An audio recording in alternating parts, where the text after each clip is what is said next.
네, 너무 피곤하신데 마지막까지 이렇게 계셔주셔서 감사하고요. 아마 토론을 기다리시지 않을까 이런 생각이 듭니다. 제가 그 포럼을 준비하면서 교수님들이 거의 한 일주일에 한 번 정도씩 한 3-4번 모였던 것 같아요. 근데 저같이 부족한 사람을 껴주셨을 때 참 감사한 마음이 들었는데요. 어떤 면에서는 주변적이고 합법적인 참여를 가능하게 해주시지 않았나 그런 생각이 들었습니다. 제가 그 토론 첫 번째 시간에 뉴욕타임스에서 위튼 대학교의 교수님이 이렇게 쓰신 논문에 대해서 잠깐 언급을 한 적이 있었어요. 그 논문은 어떤 내용이었냐면 옛날에 초대교회가 아까 라영환 교수님이 말씀하신 대로 여러 번의 그런 전염병이 있었을 때요. 초대교회에 그때 당시에 사람들은 뭘 원했냐면 그때는 초대교회 성도들의 프레젠스를 원했다. 그런데 오늘날 세상의 이 사회의 사람들은 기독교인의 앱센스를 원한다. 이런 얘기를 하시더라고요. 그래서 옛날에는 초대교회 성도들이 그렇게 박해를 받고 소수자가인 그런 상황 속에서도 이교도들 같은 경우에는 그리고 믿지 않는 사람들과 같은 경우에는 그레코 로만의 많은 신들을 섬기는 성도라고 하는 사람들이 있었겠지만 그들의 신도라고 하는 분들이 있었지만 그들은 자기의 가족이나 주변의 이웃을 버리고 전염병을 피해서 도망갈 수밖에 없었는데 성도들은 너무나 이상한 교리를 가지고 있어서 그 교리는 무엇이냐면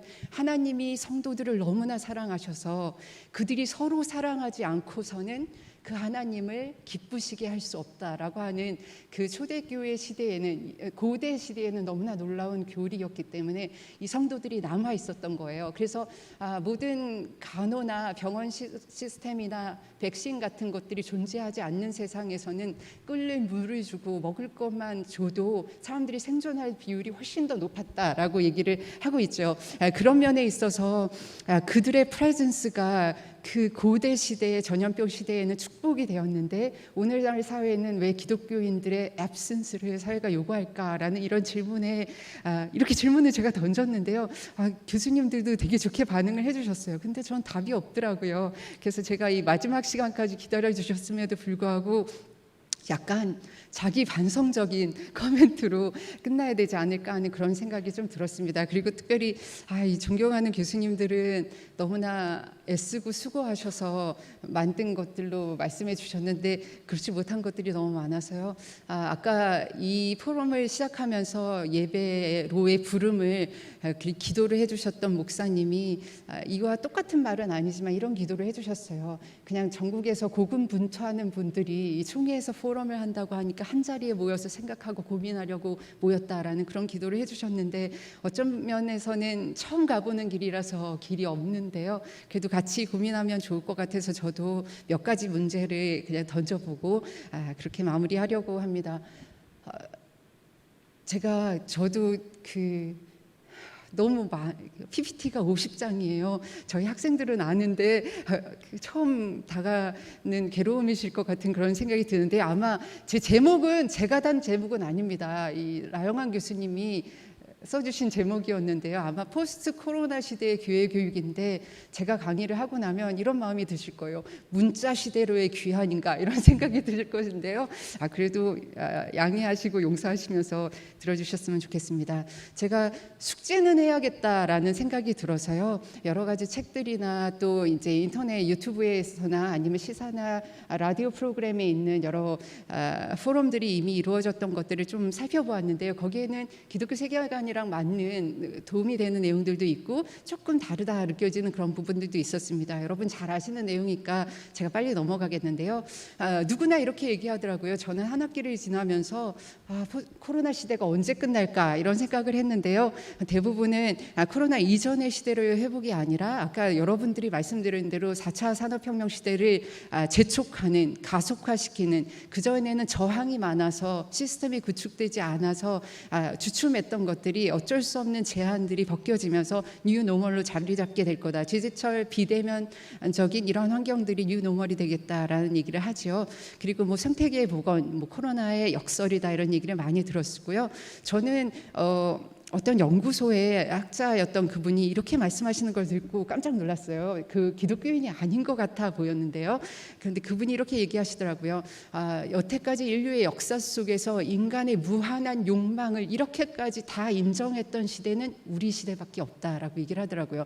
그런 시대인데 이 코로나라고 하는 것이 아니 그게 옳지 않고 기술도 적정 기술, 우리의 삶도 적정한 삶이라고 하는 것, 최대의 만족을 무한한 욕망을 추구하는 것이 아니라 적정한 만족을 추구하는 삶이 옳은 삶이 아닐까 이런 얘기를 던져줬다라고 하는데 그것도 참 일리가 있다라고 하는 생각이 들었어요.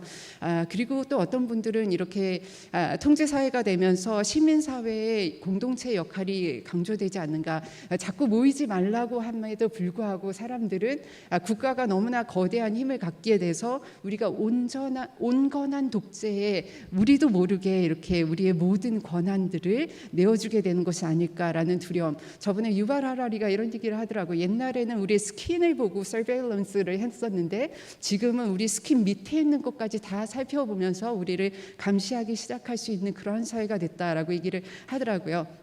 그 다음에는 언택트라는 책에서도 너무나 재밌는 얘기들이 많이 나왔는데요.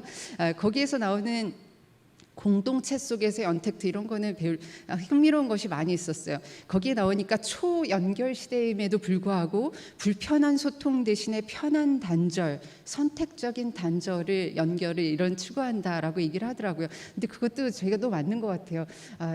그 피곤하실까봐 제가 이상한 얘기를 하면요, 제가 그 여기에 나올 죄송합니다. 머리를 했어요. 파마를 했는데요. 저는 파마를 하는 집이 정해져 있지가 않아요. 그러니까 제가 마음에 처음에 미장원에 가면 이런 마음이에요. 내가 주위에 믿지 않는 사람들이 많이 없는데 이분이랑 관계를 잘 맺어서 전도를 해야겠다 이런 생각을 갖거든요. 근데 어느 한순간에는 뭐 하는지 물어보고 결혼했는지 물어보고 이렇게 하시기 시작하면요, 진짜 어렵다라고 하면서, 그리고 또 제가 자주 안 가거든요. 그럼 막 미안한 감정이 드는 거예요. 미안해서 못 가고. 그래서 결국에는 이제 정해진 미장원이 하나도 없어요. 그런 것처럼요, 불편한 소통 대신에 편한 단절을 추구하는 그런 사회가 됐다라고 얘기를 하더라고요. 그리고 옛날에는 이런 거였어요. 혈연, 지연, 가족관계. 이거는 뭐냐면 이 언택트라는 책에서 그 교수님이 그 박사님이 이렇게 얘기를 하더라고요. 그런 것은 내 흥미 분야는 제외하고 다른 모든 것을 공유해야 되는 공동체다. 근데 진짜 사람들이 요즘에 원하는 느슨한 연대라던가 아니면 조금 더 자유로운 옛날의 학연이나 지연이나 가족과 같은 것들을 대체하는 공동체는 뭐냐고 하면은 그런 내 관심사를 공유할 수 있는 그러한 느슨한 연대다. 내가 원하고 싶을 때는 관계를 하고 그렇지 않을 때는 아무런 책임감 지지 않고 느슨하게 관계를 유지할 수 있는 이런 연대다라고 얘기하는 얘기들이 있더라고요. 이거는 제가 이제 사회적인 문제에 대한 숙제를 좀 해봤고요. 그 다음에 두 번째로는 다른 것도 많았어요. 두 가지 얘기를 하면요, 이런 얘기를 하더라고요. 교회에 대해서 걱정하시는 분들이 되게 많았어요. 왜냐하면 교회라고 하는 것은 공간과 지도자 중심으로 권력을 유지해왔던 기관이다 이렇게 얘기를 하시더라고요.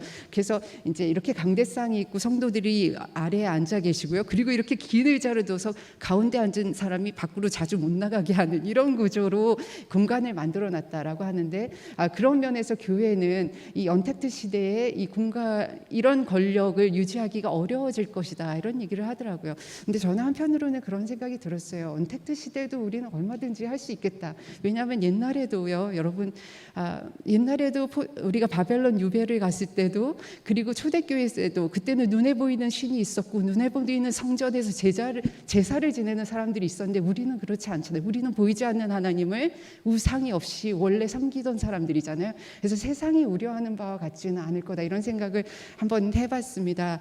그리고 이제 두 번째로는 여러분, 이것도 제가 참 부끄러운 건데요, 시간이 너무 없어서 랜덤 컨비니언 샘플링이에요. 그러니까 가족한테, 친척한테, 옆에 교수님한테, 그리고 조금 멀리는 이제 건너가서 이제 몇몇 분들에게 물어봐서 그냥 제가 질적 연구하듯이 인터뷰를 하면서 그냥 데이터를 한번 모아봤습니다. 그런 면에서 일반화할 수는 없고요. 여러분 한번 들어보시면요, 이런 얘기를 하시더라고요. 청중의 확장으로 해서 온라인으로 하다 보니까 우리 성도들만 듣는 것이 아니라 그 이상의 사람들이 듣고 있기 때문에, 특별히 가나안 교회 성도들도 기꺼이 온라인 예배를 설교는 들을 마음이 있는 사람들도 있기 때문에 복음적인 설교가 필요하다거나 또 온라인에 적합한 컨텐츠. 저는 이거는 해성교회에 정명호 목사님이 하신 얘기인데 이런 얘기를 하시더라고요.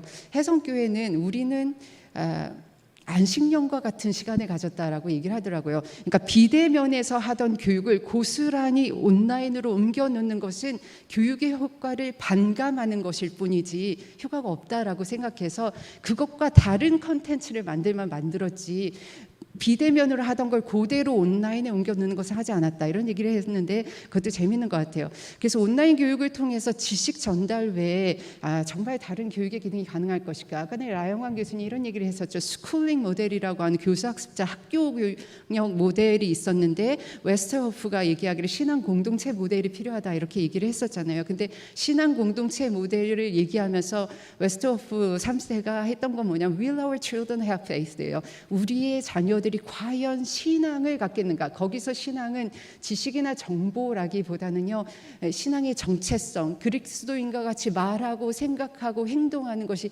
가능하게 되겠는가라고 얘기하는데, 이 디지털이나 온라인에서의 교육이 그러한 지혜를, 그런 태도를, 정체성을 우리에게 줄 수 있을까, 이런 고민들을 하게 됐더라고요. 그거 외에도 작은 것들도 많죠. 이제 방송실이 있었는데 이제 영상실을 만들었다라는 것도 있고요. 지역 교회에 참 많이 하신 분들도 있어요. 부유한 교회는 아니면 가난하면 아니에요. 조금 어려운 분들이 많이 사는 지역 사회에 있는 교회라면은 이제 마스크도 갖다 드리고요. 그리고 아이들에게 어린이날이나 이런 때에 드라이브 스루로 선물을 주기도 하고, 아니면 이렇게 교회마다 돌아다니면서 선물을 주기도 했다, 이런 얘기들을 하시더라고요.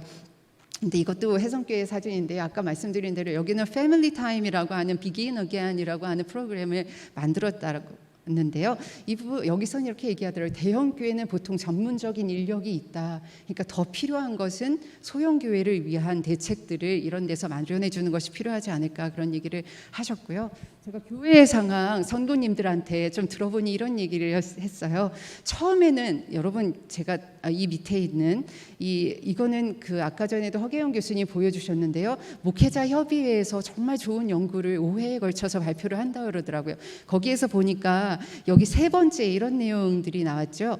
교회를 못 가는 아쉬움에 대한 뭉클함, 눈물이 났다. 교회에서 드리는 예배가 얼마나 소중한지 알았다, 이런 얘기가 나왔어요. 근데 저는 이게 3월 달에 한 연구인데요. 지금 한번 또 연구를 하면, 추적 연구를 하면 어떤 결과가 나올까, 이런 생각이 조금 들었던 게, 왜냐면요, 제가 사람들한테 최근에 물어보니까 이런 얘기를 하더라고요. 처음에는 예배의 소중함을 알았어요. 그때는 온라인 예배를 드리면서도 여전히 성령님이 나와 함께 계시고 은혜롭고 성령이 충만해졌다라고 얘기했어요. 그런데 그러다가 점점 익숙해졌어요. 그때 딱히 실시간 예배가 그립지 않아졌어요. 잊어버렸어요. 예배 드릴 때의 그 느낌을, 이런 얘기를 하잖아요.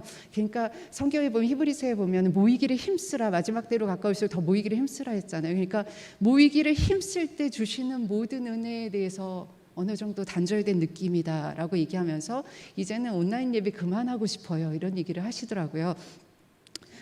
그리고 이제 다른 것으로는 불면증이나 우울증 가진 사람들의 증가를 특별한 개입이 필요하거나, 사회가 요구하는 공적인 역할들을 다하는 거, 그리고 진보 정권과 보수적인 교회와의 갈등으로 그려지는 문제, 뭐 여러 가지 고민들을 얘기를 해주셨고요. 여러분, 그 다음에 제가 두 가지만 더 제 숙제와 선행 연구와 관련해서 얘기를 하면요, 줌으로 요즘에 공동체 모임을 하잖아요. 셀 모임이나 이런 걸 줌으로 하시거나 구글 미팅으로 하시더라고요. 제가 공동체 모임을 정말 잘한다고 하는 교회를 다니는 성도님들, 가까운 분들이 계셔서 여쭤봤어요. 그랬더니 그 교회는 정말 줌으로도 3시간 정도를 공동체 모임을 한다고 그러시더라고요. 그래서 와, 정말 대단하다. 그리고 그 성도들은 공동체 모임이라는 게 정말 내 신앙을 삶으로 이어지게 하는데 얼마나 중요한 역할을 하는지 알고 계시더라고요. 그런데 그럼에도 불구하고 이런 얘기들을 하셨어요. 줌으로 쉬지 않고 온라인으로 공동체 모임을 해와서 3시간 정도 진행하는데요.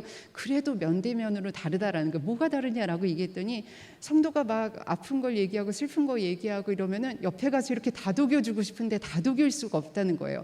줌으로 아무리 아까 우리 김서영 교수님도 얘기했는데요. 지금은 제가 이렇게 봐야 되지만 줌으로 보면 다 아이 컨택 하는 것 같잖아요. 그럼에도 불구하고 같이 모였을 때 아이 컨택하고 귀 기울여 듣는다고 이렇게 기울여주고 이런 게 안 느껴요. 전인적인 소통과 제스처가 아닌 이 소통이 안 이루어지는 거잖아요. 그리고 줌은 어떤 게 있냐면요. 동시에 다 말할 수가 없죠. 그래서 음소거를 다 하다가 말할 때 되면 이 음소거를 풀르잖아요. 그러다 보니까 막 사람들이 얘기할 때 끼어들어서 얘기하고 욕해주고 뭐 이런 거 해줘야지 이렇게 풀리는데 그거 못한다 이런 얘기를 하더라고요. 그런데 또 하나는요. 이분들이 원래 이렇게 멀리 떨어져도 성도들한테 방문하면서 같이 만났던 성도님들인데도 불구하고요. 온라인으로 하다 보니까 이분들이 이제는 집에서 하루 종일 화장도 안 하고 옷도 제대로 안 입고 이렇게 하다가 줌 한다고 다시 막 화장을 할 수가 없잖아요. 그러니까 그런 게 민낯을 보여주는 게 싫어서 그것도 거북하고요. 또 하나는요. 저도 온라인으로 아이들과 수업을 줌으로 하다 보니까 아이들 집이 다 보여요. 그래서 애들은 꼭 신방하는 느낌이더라고요. 근데 어느 날은 애가 벽지가 누랬던 것 같은데 얘가 벽지가 바뀌었어요. 그래서 너 집에 벽지 바뀌었니? 이렇게 물어보기도 하고 그랬었는데요. 그러다 보니 어떤 애는 고시원 같은데요. 뒤에 배경에 다 옷이 막 위에 이렇게 걸려져 있어요. 그런 걸 보면서 내가 꼭 친구 집에 들어간 것 같다 이런 느낌이 들었는데 그런 것도 걸리시는 거더라고요. 그러니까 이게 줌에 보니까 커튼을 꼬은 무슨 영상실 만들듯이 하지 못하잖아요. 그러다 보니까 내 집이 보이는 거예요. 근데 저는 이게 한편으로는 중상층의 문제가 아닐까 이런 생각을 했어요. 저는 아직 주위에 옆에 중상층 정도 되지 않는 사람들도 있거든요. 그분들을 보면 여전히 내가 전화하지 않고 방문해도 환영해 주세요. 근데 중상층 이상의 가족들은 조금 이상한 게 그렇지 않은 집보다 훨씬 더 집이 멋질 수도 있고 깨끗할 수도 있는데 교회에 와서 셀 모임도 하지 우리 집을 오픈하는 걸 참 어려워하시는 것 같더라고요. 그러니까 줌으로 오픈하기도 좀 어려운 것 같은데 그런 모습들이 있고요. 그래서 저는 조금 고민은 돼요. 저와 다른 세대이기 때문에 젊은 친구들한테는 온라인으로만 해도 정말 관계적인 그런 것들이 가능할까 이런 생각이 들기는 하지만 그렇지만 어떤 교수님이 저와 얘기하다가 이런 얘기를 하더라고요. 어쩔 수 없이 비대면으로 하지만 비대면으로 모든 것이 가능할 거다라고 하는 거는 이 살과 피를 가진 피조물로 하나님 우리를 만드신 인간 실존에 대한 부인이 아닐까 이런 얘기를 하시는 분도 봤습니다. 공동체 모임 계속 얘기하면 연락 안 하다 보니까 이제는 남 됐어요 이렇게 얘기하는 분들도 있고요. 그래서 만나면 좋고 안 만나도 뭐 그런데요. 근데 여기서 어떤 책에서 나온 말을 인용하면서 이분이 얘기하더라고요. 주님과 관련된 모든 모임은 예배든 성경 공부이든 공동체 모임이든 다 자기의 본능에 반하는 모임이다라는 거예요. 그래서 같이 모일 때는 또 힘써서 모이면 성령님 우리에게 주신 기쁨이 있는데 그렇지 않을 때는 본능에 반하는 모임이니까 점점 이게 힘들어지는 것 같다 이런 얘기를 하시더라고요. 그리고 너무 길어졌죠. 가정에서는 여러분 잘 아시는 거예요. 처음에는 어떤 교수님이 이렇게 얘기를 하시더라고요. 처음에는 아이들이 찬양팀이다 막 이런 거 해서 집에서 예배를 드릴 때도 다 서서 율동하면서 이렇게 예배를 드리더니 조금 있다가 앉아서 이렇게 입만 뻥긋뻥긋 하다가 이제는 이렇게 하고 예배를 드린다고 얘기를 하더라고요. 근데 이렇게 하고 예배를 드리는데 뭐라고 얘기를 해야 되는지, 예배는 왜 드려야 돼요? 교회는 왜 가야 돼요? 라는 이런 질문들 아이들이 해오기 시작하는데 뭐라고 얘기를 해야 될지 모르겠다라는 그런 얘기들을 하시더라고요. 네, 그리고 여러분 다음 세대뿐만이 아니에요. 저희 부모님이 다니는 교회에서는 조금 큰 교회라서 어른 성도님들은 왜냐하면 코로나가 어른 성도님들에게 더 위험하잖아요. 그러니까 어른 성도님들은 나오지 말라고 하셨어요. 그러다 보니 그리고 이제 조금씩 어린이 예배를 개방하기 시작하고 그러다 보니까 처음으로 이렇게 꼭 3대가 같이 가정에서 물론 이렇게 TV 앞에 앉아서 예배를 드리지만 3대가 같이 드리다가 애들이 가니까 애들 아빠 따라가고 그리고 이제 예를 들면 엄마랑 둘째 남아 있고, 그리고 부모님 있다가 이제 꼬맹이까지 개강을 하게 되면, 예배가 시작되게 되면 이제 어른들만 남아서 TV 앞에서 예배를 드리게 되는 거잖아요. 근데 그것도 또 안 좋은 것 같다라는 이런 생각이 들더라고요. 이런 상황들이 있고요.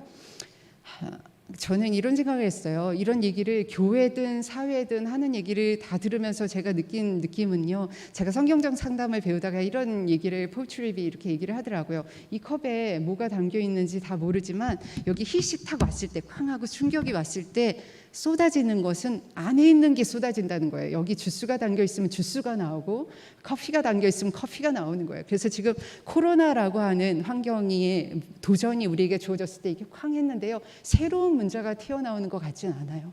원래 성도님들 안에, 원래 우리 교회 안에 터져 있던 문제가 나오는 것은 아닐까, 이런 생각을 했었고요. 그런 얘기를 할 수 있는 것이, 어떤 친구들은요, 저와 이제 대학생 친구들도 와서 얘기를 하다 보면 우리 가족이 할 게 없어서 3개월 동안에 성경 2독을 했어요, 이러는 데도 있고요. 교회에서 대학 프로그램이 있어서 성경 통독반이 있는데 자기만 하지 않고 부모님도 같이 해서 성경 통독했어요 하는 데도 있고요.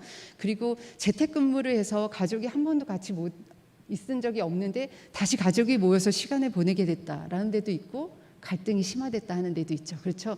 그런 면에서 속에 있는 게 나온 것이 아닐까 하는 생각이 들었습니다. 사역자들도 마찬가지다라고 얘기해요. 어떤 목사님 이런 얘기를 하더라고요. 사역자들도, 어떤 사역자는 늘 가슴에 열정이 있고 뭔가 해보려는 사람들이 있으면, 섬김에 익숙한 사역자들은 1대1로 가든지 가정을 섬기고 막 뭐든지 해본다는 거죠. 그런데 그렇지 않은 교육자들은 무슨 휴가를 얻은 것처럼 사역이 없으니까 전도도 안 하고, 어머니 기도회도 안 하고, 교구도 안 하고, 상담도 안 하고, 그냥 탁구 치고 하루 종일 노는 사람도 있다, 이렇게 얘기를 하는데 전가 봐요. 그래서 좋은 것 같아요. 우리 목사님 보고 계시면 어떻게?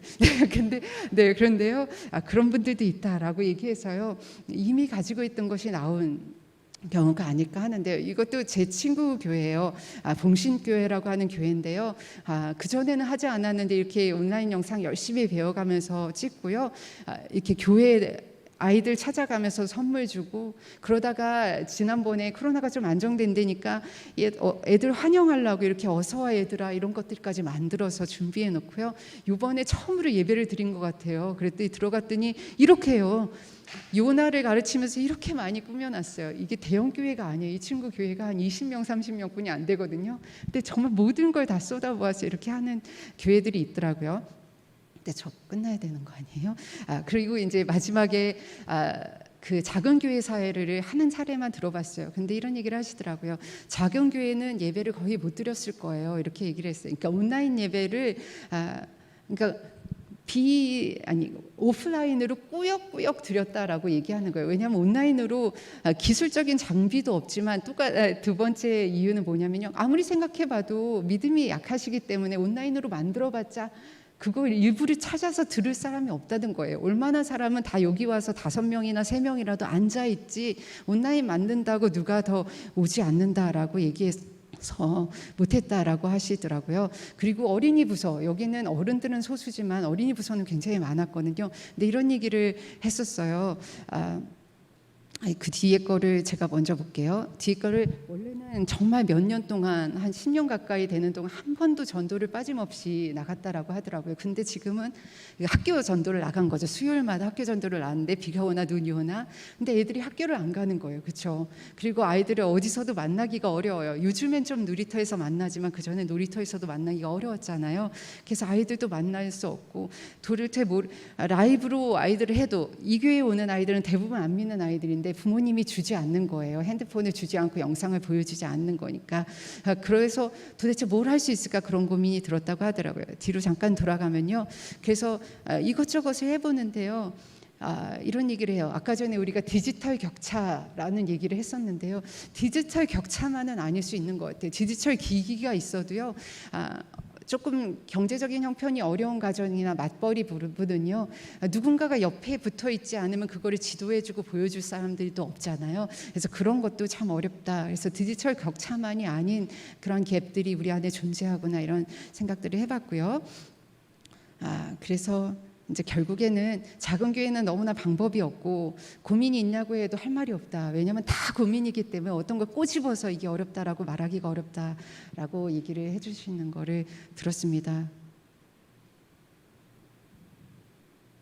네, 저는요 이제부터 이제 포스트 코로나 시대 교육을 얘기하려고 했는데요 시간이 끝난 것 같아요. 어떻게 하죠? 그러면은 네, 네. 그래서 그거는 나중에 토론 시간에 할까요? 네. 이게 정리를요. 정리를 하면은 또 다 들어가는데요.